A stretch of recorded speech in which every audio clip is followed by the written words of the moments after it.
नमस्कार, आप देख रहे हैं यूपीएन समाचार। आज 2024 के चुनाव लगातार आ ही रहे हैं। चुनाव आयोग ने चुनाव की तारीखों का भी ऐलान कर दिया है।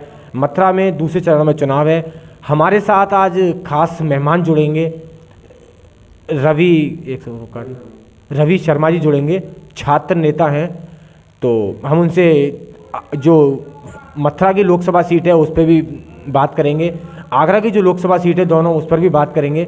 जानेंगे कि कहाँ पर खामियां हैं, कौन पार्टी जीत रही है, क्या पूरी तैयारियां चल रही हैं, क्या है पूरा, हम इनसे जानेंगे। अब तो रवि शर्मा जी, आपका बहुत बहुत धन्यवाद यूपी समाचार में जुड़ने के लिए। सबसे पहले तो आपके चैनल को बहुत बहुत धन्यवाद, आप जनता के बीच में अपनी निष्पक्ष खबरों को रख रहे हैं। रवि शर्मा जी, हम आपसे जो एक मथुरा की लोकसभा सीट है जिस पे हेमा मालिनी का है, और आगरा की जो 2 लोकसभा सीट है उस पर भी आपसे चर्चा करेंगे।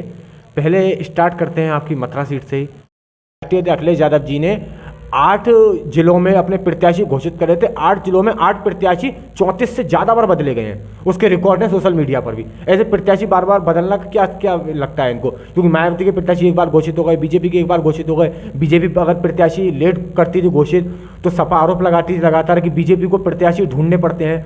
और अब बीजेपी आरोप लगा रही सपा के ऊपर कि सपा के पास प्रत्याशी कुछ ज़्यादा आ गए हैं, क्योंकि वो अपने मैदान में उतार रही है तो बार बार प्रत्याशी को चेंज कर रही है। 34 प्रत्याशी लगातार बदले गए हैं 8 विधान। ये तो पार्टियों के नेताओं की अपने अंदर का वो निर्णय है। ये तो जनता इसमें कुछ नहीं करती कि पार्टी जिसको प्रत्याशी बना करके भेजेगी। अब पार्टी के लिए कौन हित में काम कर सकता है, कौन सीट निकाल सकता है, ये तो पार्टी के बड़े बड़े नेता तय करेंगे। अभी तक के संविधान में इतने बार प्रत्याशी बदलना क्या लगता है? अब संविधान के हिसाब से देश चल ही नहीं रहा है। आप देखिए, अब व्यक्ति की आज़ादी खत्म कर दी है। और इस चुनाव के माध्यम से मैं बता रहा हूँ, ये चुनाव लोकतंत्र को बचाने का चुनाव है, ये किसान और मजदूर को बचाने का चुनाव है। ये पार्टी के इस प्रत्याशी के ताबूत में कील ठोकने का काम करेगा।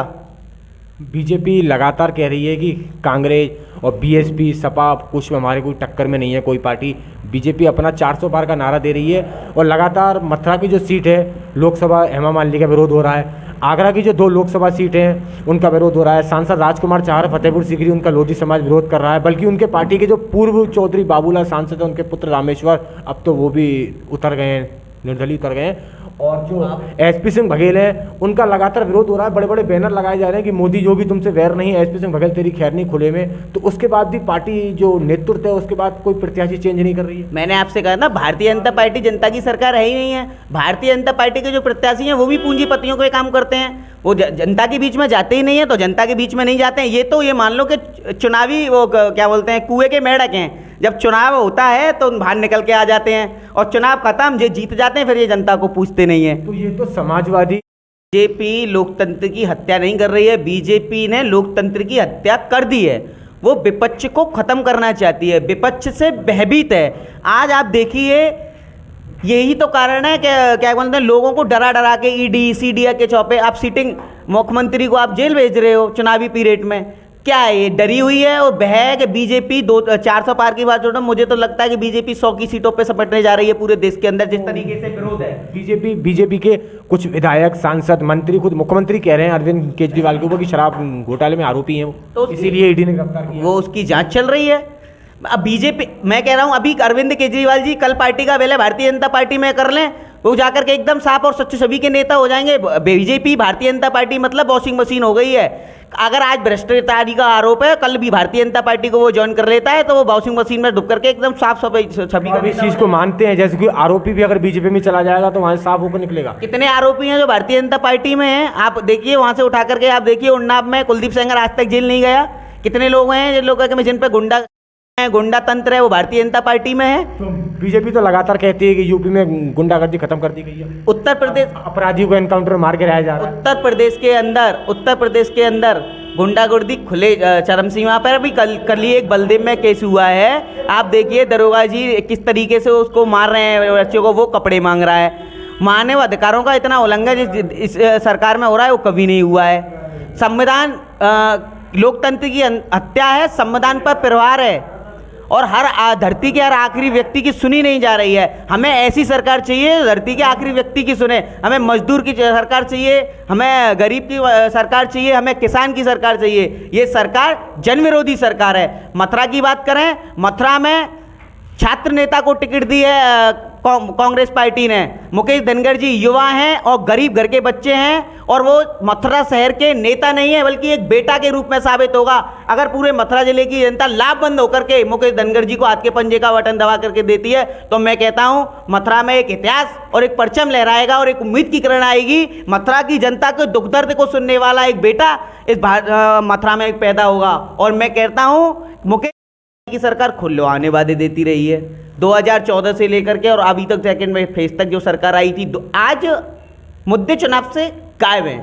केवल और केवल इन्होंने धर्म की राजनीति करी है। केवल और केवल चुनाव हिंदू और मुस्लिम, मंदिर और मस्जिद, इसकी इन्होंने बात करी है। चुनाव होना चाहिए बेरोजगारी पर। आज देश में बेरोजगारी का आलम क्या है? इन्होंने वादा किया था 2 करोड़ रोजगार देंगे साल में, वो कहाँ है? आज गरीब और मजदूर की जो सरकार होनी चाहिए वो गरीब और मजदूर की सरकार नहीं है। आज देश के चंद्र पूंजीपतियों की सरकार है। आज अडानी और अंबानी की सरकार है। आज सार्वजनिक संपत्तियों पर एक पूंजीपतियों का कब्जा है। तो अब ये चुनाव जो 2024 का होगा मुद्दे पे चुनाव होगा। अभी इंडिया गठबंधन बनकर के तैयार हुआ है देश में। इंडिया गठबंधन बीजेपी लगातार 400 पार का नारा दे रही है कि इस बार 400 पार तो क्या है। और कुछ बीजेपी के नेताओं के कुछ ऐसे बयान आ रहे हैं विवादित। कुछ दिन पहले मेरे इंटरव्यू में बीजेपी के नेता का बयान आया है कि देश में चुनाव नहीं होना चाहिए। तो चुनाव नहीं होना चाहिए तो देश का संविधान बदलना पड़ेगा इस स्थल से। तो फिर मैंने शिवपाल यादव जी से बात करी तो शिवपाल यादव जी बोले कि देश में चुनाव नहीं होना चाहिए तो बीजेपी लोकतंत्र की हत्या कर रही है और लगातार 400 पार का नारा। हेमा मालिनी को टिकट दिया गया है जो लोकसभा सीट से, उनका लगातार विरोध जो है कि जनता के प्रति देखा जा रहा है। क्या है, क्या मतलब जो बीजेपी सरकार किस तरीके से जनता को मनाएगी आगे? देखिए, हेमा मालिनी जी माननीय हमारे क्षेत्र की दोबारा सांसद है और तीसरी बार उनको भारतीय जनता पार्टी ने दोबारा प्रत्याशी बना करके भेजा है। हेमा मालिनी में सबसे बड़ी कमी तो है वो भारी प्रत्याशी हैं।